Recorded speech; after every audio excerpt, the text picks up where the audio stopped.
रिश्तेदारी में कैला खूब हंसाई, बनल इज्जतिया के दिहला डुबाई। बहुत होई ग सुनला साहब अब ना तुहर हाथ गोड़ तोरब मारी के बेलना, तुहर हाथ गोड़ तोरब मारी के बेलना।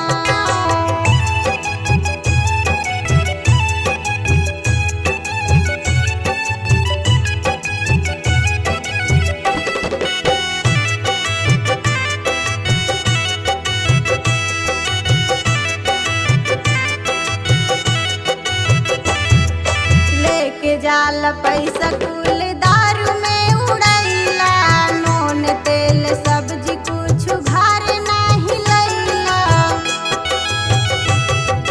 लेके जाला पैसा कुल दारू में उड़ैला, नून तेल सब्जी कुछ घर नाही लैला।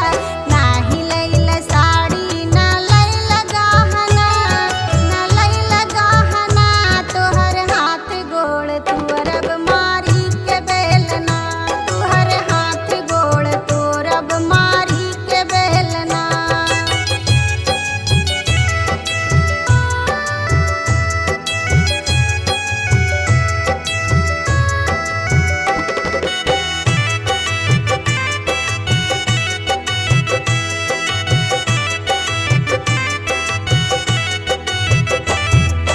राइटर महेंद्री तदियत समझाई।